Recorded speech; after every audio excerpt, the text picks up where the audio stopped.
मरने दो, वहीं रहने दो। बहू ने बोल दिया कि वहीं मरने दो। हाँ, छोटी बहू की माँ कहती है हर वक्त मेरे से, चल तुझे आश्रम में छोड़ना, तुझे आश्रम में छोड़ना। मैं अपने दिल में कहती, तू क्या छोड़ कर आएगी, मैं अपने आप चली जाऊंगी। देखो, छोटी बहू की माँ की ज्यादा चलती है महाराज। छोटी बहू की माँ की ज्यादा चलती है जी। तो बेटा आपकी नहीं सुनता, उस नहीं सुनता, सासू माँ की सुनता है। सासू माँ की सुनता है, बहू की सुनता है, आपकी नहीं सुनता। नहीं। घर के बाहर चबूतरा है, सुबह 9 बजे मेरे को बिठा देती थी, मैं शाम को 8 बजे 9 बजे तक बैठी रहती थी। खाना खाने के लिए बुलाती थी 10 मिनट के अंदर, ले बना दिया नौकरानी ने, खाना खा ले आ गए। महाराज खाना मुंह में घसा, सिर में जूता, कौन खाएगा। बुढ़ापे में सम्मान की रोटियां चाहिए, अपमान की रोटियां नहीं।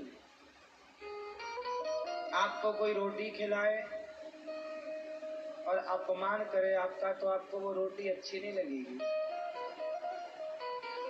कितने बेटे हैं भैया आपके? 2 बेटे हैं। 2। तो दोनों आपकी बेटा आया? बड़ा बेटा जब बड़ी बहू मना कर रही, माँ से नहीं बोलो, 15-20 दिन होने से मेरे से नहीं बोलता था बड़ा बेटा। छोटा बेटा बोलता था, उसकी बहू बदतमीज है, कहती 1 महीना छोटा बेटा रखता था, 1 महीना बड़ा बेटा। अच्छा, पहले छोटा भी रखता था, बड़ा 1 महीना? 1 महीना रखते थे। फिर छोटे बेटे के वहाँ रहने जाती, वो अपने ससुराल के मकान में रहता है, तो वो कहती है, इसकी बहू कहती तेरे बाप ने भी देखा ऐसा मकान में रहने चली आई। बड़ी बहू के पास जाती रहने, बड़ी बहू कहती किराया देंगे, तुझे रोटियाँ खिलाए। दवाई भी नहीं दिलवाते थे मेरे को, दवाई में डिस्पेंसरी सरकारी अस्पताल से लाती थी।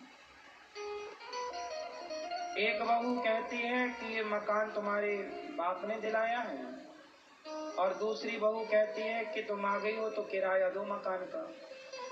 अब देखो, 2 बेटे हैं पर माँ दर दर की ठोकर खा रही है। तुलसी की कंठी हमें एक ऐसी कंठी पहना करवाया, ये कंठी नहीं होती, मैं हमारे घर में कोई पानी भी नहीं पीता। मैंने कंठी, चलो अपनी धर्मशाला अपने पास है, माते का पंडित आई तो पंडितानी बन गए। ऐसी वृद्ध माएं जिनके अपनों ने पूर्ण रूप से छोड़ दिया है, कोई सपोर्ट नहीं है, ऐसी बेसहारा माएं यहाँ गौरी गोपाल आश्रम में रहती हैं। मैया आप यहाँ रहती हो, यहाँ आपको कोई तकलीफ तो नहीं है? कोई तकलीफ नहीं है महाराज, बहुत खुश है हम। यहाँ खुश है? बहुत खुश है, घर से ज्यादा खुश है यहाँ।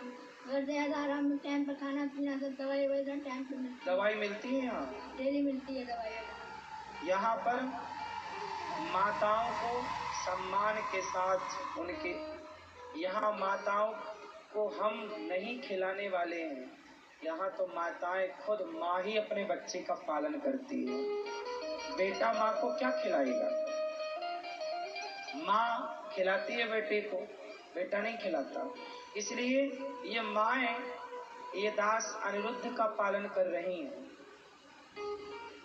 ऐसी 277 माताएं यहाँ हैं, ऑन रिकॉर्ड आप देख सकते हैं अपनी आंखों से। कितने लोगों ने माताओं का दर्शन किया? नहीं किया हो तो यहाँ वाले इस सीढ़ी से जाओगे तो यहाँ भी माताओं का दर्शन, सामने वाले आश्रम में भी माताओं का दर्शन। आप भी इन माताओं का दर्शन कीजिएगा और आप भी इन माओं के लिए जो बन पड़े। यहाँ इन माओं के लिए जगह अब बची नहीं है, तो ये बड़ा आश्रम बनाना पड़ रहा है वृद्ध माओं के लिए, जहाँ 1000 वृद्ध माताएं रह सकेंगी। आपसे प्रार्थना है कि आप भी 2-4 ईंट देकर इन वृद्ध माओं के लिए बनने जा रहे वृद्धाश्रम के निर्माण में 1 ईंट का सहयोग आप कीजिए। 100 ईंट का, 1000 ईंट का सहयोग, 1 बोरी सीमेंट का सहयोग, 4 बोरी सीमेंट, 100 बोरी सीमेंट का सहयोग। 1 कमरा बनवा कर आप दे सकते हैं माँ को, 1 कमरे की छत डलवाएं, 1 माँ को गोद लेकर जीवन भर रोटी देने का आप सहारा बन सकते हैं। इन माँओं का जिस प्रकार से आप सहयोग कर सकें करिएगा जरूर, क्योंकि ये बेसहारा माएँ बेचारी रोती रोती आती हैं। अपनों ने ठुकरा दिया। अब सोचो, बेटा लेने आया था तो बहू ने फोन लगा के मना कर दिया तो बेटा चला गया। इसलिए आप लोगों से मेरी प्रार्थना है कि आप इन माओं का बेटा बेटी बनकर सहयोग कीजिए, जिस लायक विधाता ने बनाया है।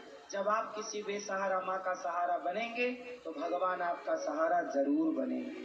जब आप किसी बूढ़ी माँ का हाथ पकड़ेंगे सहारा देने के लिए, तो भगवान भी आपका हाथ पकड़ेंगे सहारा देने के लिए। भगवान उनका हाथ कभी नहीं छोड़ते।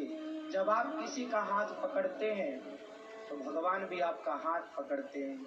जब आप किसी का हाथ छोड़ देते हैं तो भगवान भी आपका साथ छोड़ देते हैं। इसलिए आप किसी का साथ दीजिए। और भगवान पत्थरों में, मूर्तियों में भगवान का दर्शन बाद में कीजिए। पहले चलती फिरती माता में, चलते फिरते पिता में भगवान का दर्शन कीजिए। इन माँओं को घर से निकाल कर तुम कौन से भगवान को पाओगे? इसलिए ये दास अनिरुद्ध इन बेसहारा माँओं की सेवा भगवान जो करा रहे हैं, गौरी गोपाल भगवान, वो ये दास कर रहा है। आप भी इन माँओं को अपनी ओर से भोजन दो कि आज हमारी ओर से 277 माँओं को भोजन है, आज हमारी ओर से माँओं को दवाई है, आज हमारी ओर से दूध की सेवा, आज हमारी ओर से नाश्ते की सेवा। आप कोई सेवा लेकर इन माँओं की सेवा से जुड़ें। मैया अब आप यहीं रहिए, आपका तीसरा बेटा बनकर ये दास अनिरुद्ध आपकी सेवा करेगा। मैया आपसे रहने को कोई पैसे तो नहीं लिए हमने? नहीं साहब, हमसे नहीं लिए। यहाँ जितनी माताएं रहती हैं किसी माँ से सहयोग लिया नहीं जाता। जो आप सहयोग करते हैं उसी से इन वृद्ध माँओं की सेवा होती है। आपको लगे तो आप भी किसी माँ का सहारा बनिए।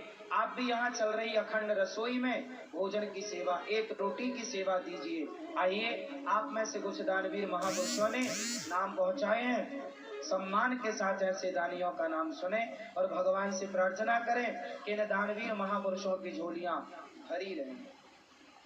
बोलिए वृंदावन बिहारी लाल की, सदगुरुदेव भगवान की। उपस्थित सभी श्रद्धालुजनों को जय श्री कृष्णा। चैनल के माध्यम से घर बैठकर श्रीमद् भागवत कथा का रसपान कर रहे आप सभी श्रद्धालुजनों को जय श्री कृष्णा। व्यासासीन परम पूज्य श्री महाराज जी के चरणों में कोटिशा नमन बरता है। आप सभी ने अभी श्रवण किया कि श्री धाम वृंदावन गौरी गोपाल आश्रम में किस प्रकार की सेवाएं चल रही हैं और किस प्रकार की सेवा से आप जुड़ सकते हैं, किस प्रकार से आप इन सेवाओं से जुड़कर इन माताओं का सहयोग कर सकते हैं, गौ सेवक बन सकते हैं, किस प्रकार की सेवा, किसी भी प्रकार की सेवा आप ले सकते हैं। कुछ महानुभावों ने अपना सहयोग श्री धाम वृंदावन में चल रहे सेवा प्रकल्पों में अपना सहयोग समर्पित किया है। आइए उन महानुभावों के नाम श्रवण करते हैं और बिहारी जी से प्रार्थना करते हैं कि आप सभी दानदाताओं के घर श्री की वृद्धि हो।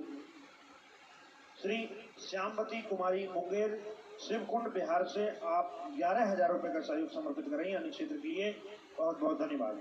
श्री जसवंत कौर फतेहाबाद हरियाणा से आप सीमेंट की सेवा के लिए आप 1250 रुपए का सहयोग समर्पित करेंगे। यशपाल कुलवर्गी कर्नाटक से सभी सेवाओं के लिए आप 51,000